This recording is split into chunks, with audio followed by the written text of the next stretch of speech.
We would like to give an update as regards the 7.6 magnitude earthquake that struck Manay, Davao Oriental at around 9:43 a.m. today. So a tsunami warning has been issued to affected provinces, Eastern Samar, Dinagat Island, Davao Oriental, Southern Leyte, Surigao del Norte, Surigao del Sur, and Leyte.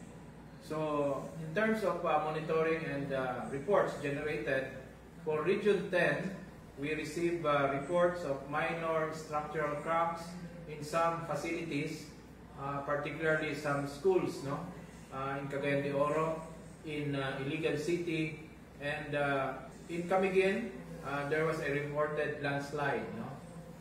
So, as far as status of lifelines in Region 10, sa Misamis Oriental, meron pong na-assess doon na nagkaroon ng power outages.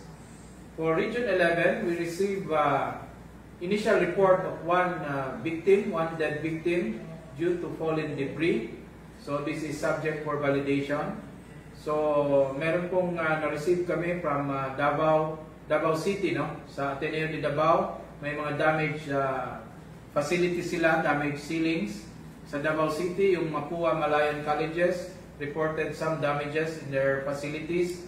May mga cracks, observed cracks along Francisco Bangoy International Airport, but the airport is still operational. Wala pong canceled flights in Davao City. Now for Region 8, forced evacuations were conducted in coastal areas of Southern Leyte, and Eastern Samar. Class suspensions are in effect in Southern Leyte, and Eastern Samar. In Region 10, nagkaroon na rin ng suspension of work and classes in some areas. In Region 11, magkakaroon or class suspension are already in effect sa Davao Oriental and Davao City, and they are doing damage assessment sa mga areas affected. In Caraga, forced evacuation are in effect in coastal communities.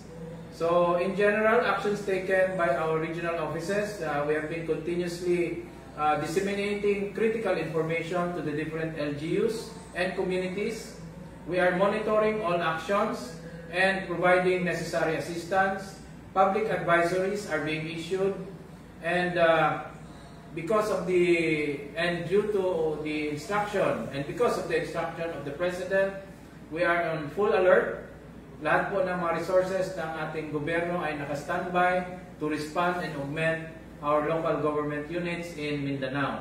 So, PHIVOLCS is preparing a comprehensive report to the President, and we will continuously get updates from them.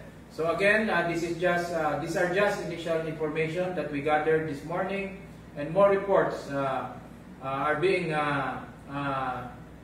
monitored and summarized, and we will update you as soon as we obtain additional information from the ground.